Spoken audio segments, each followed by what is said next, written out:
All right, folks. Just about over, but the crying. Here's where I find out if my tool's on, my boring bar, my measuring devices.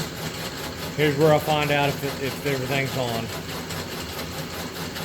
This is the last run through this hole, and it should be pretty close to 4.517 or 18, somewhere in there.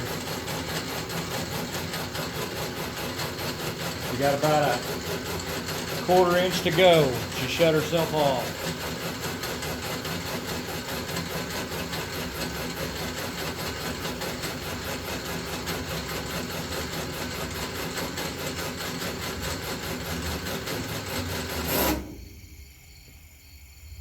Okay,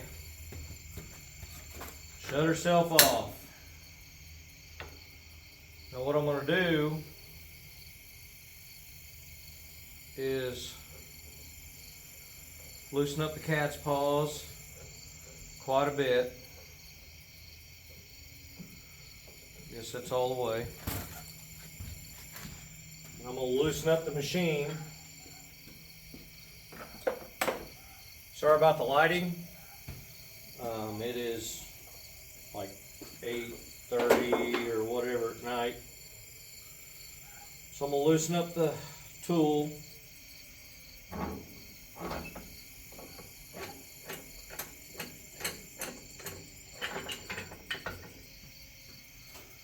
Set it to the side. Okay, find out where my cutter is.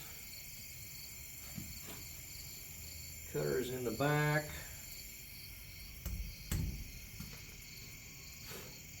I'm doing that so it doesn't scratch on the way up.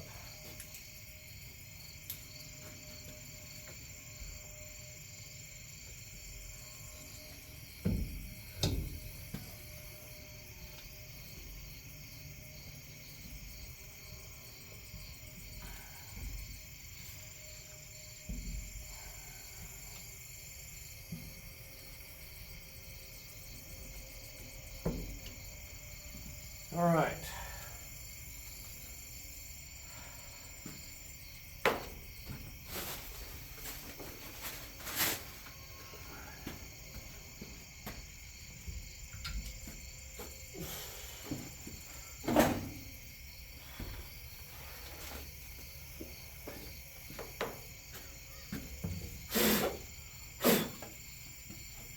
Okay.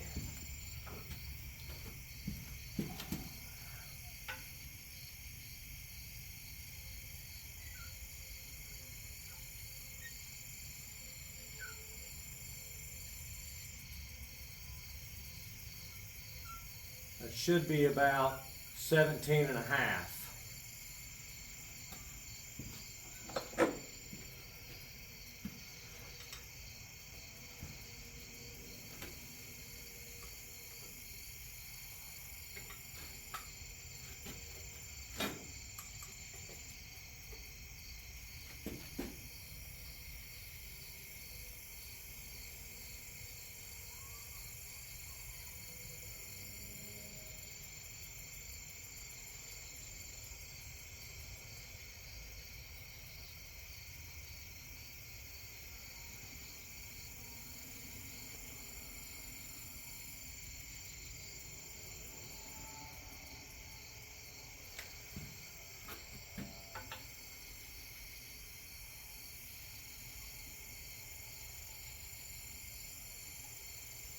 Goes all the way around to the floor.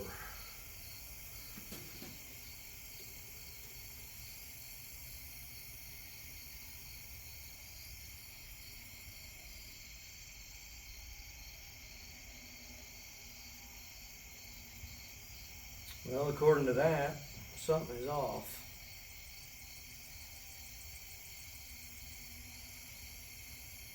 That's showing 13 and a half. So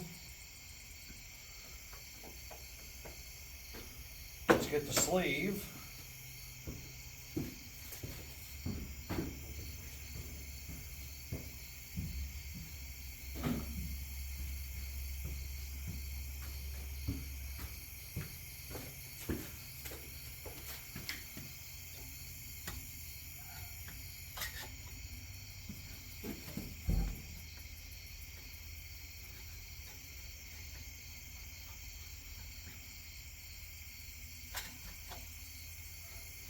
It sure looks like that's going to be a nice press fit to me.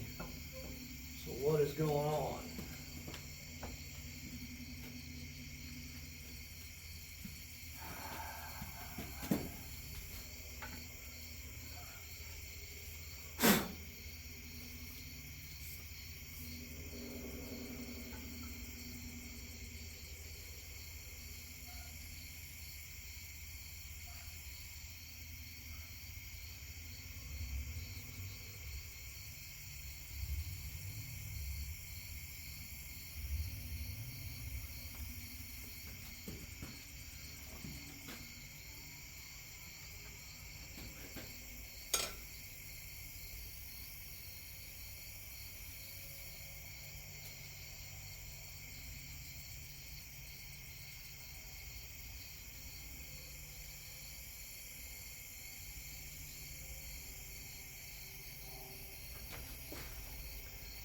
No, that's right. Because there's 0, and that is on somewhere around 17 and a half. Must have had some dirt on the anvil.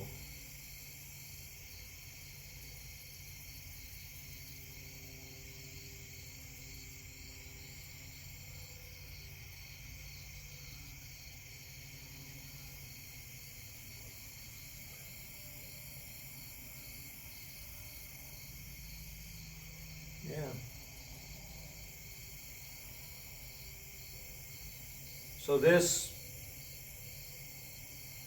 micrometer right now is reading 17 3/4, somewhere in there. My gauge is zeroed. So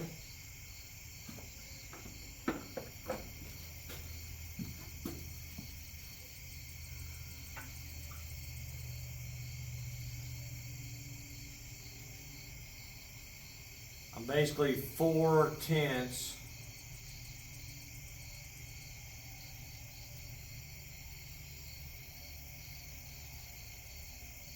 over that, or under that. So it's going to be about a 2.5 thou press fit.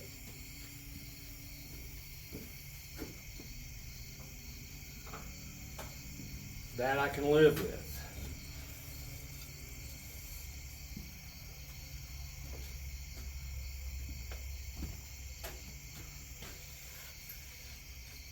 Now I'm probably not going to be able to drive this all the way in because I don't have any oil on it. I probably ought to do that.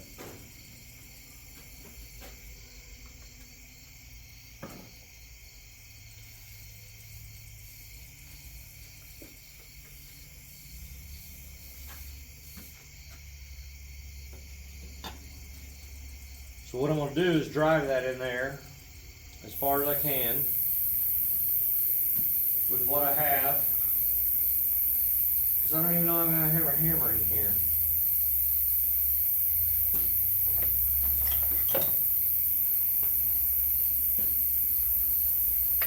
And we use that.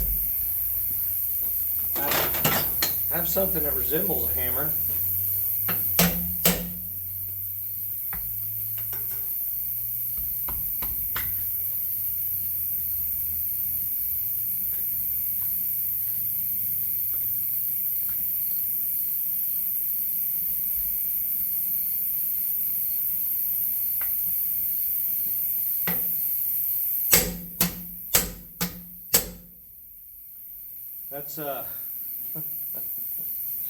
That's a chipping hammer. Oh, you can't even see. I'm going to show you my hillbilly chipping hammer. Looks like some crazy ass war hammer, huh? That's stainless tubing wrapped around the handle of it, tacked on, absorbs any vibrations. My hammer's actually in my work box, I think.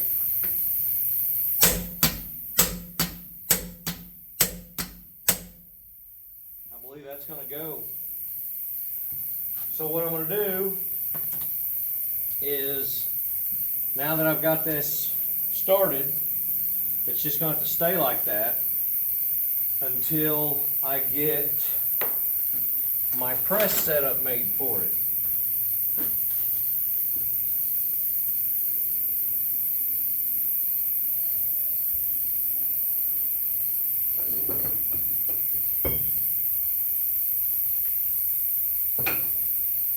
Yeah, it's just going to have to wait until I get my press setup made, which is fine. Not that big a deal. That's not going to be today because I'm tired and it's 8:30, 9 o'clock at night, and I'm ready to go in the house. So when I get that press setup made, I will come back. It's probably going to be, well, I don't even know that it'll be tomorrow. So I'll get that press setup made to put a hydraulic jack on here. My plan is to have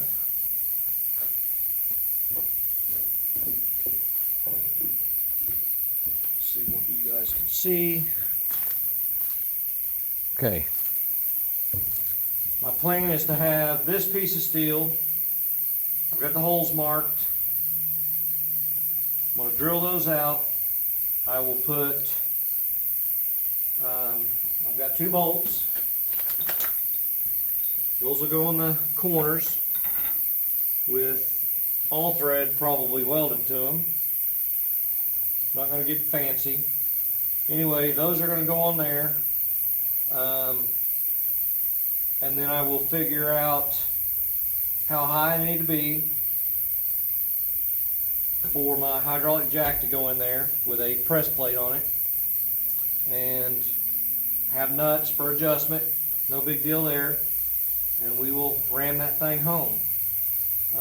If I can knock this back out, which I probably can, I've got a liner puller. If I can knock this back out, I will actually heat this block up, because you don't want to freeze. I think I said this in the last video. You don't want to freeze the liner and try to drop it in the hole, because it will condensate moisture on it. Once you drive it in the hole and that moisture's in between there, it will grow rust, and it will actually squeeze that cylinder in over time and start scoring your piston. So then you got to do it all over again. Then you got to go to a next size up sleeve. So I don't want to do that again. So we will stop this here, and I'll get back to you and dub the videos together before I post them. So, hey, thanks for watching. I know this can get boring, but I like to learn, I like to challenge myself, and I like to teach. So, if you guys like it, subscribe. Appreciate all the help you can give.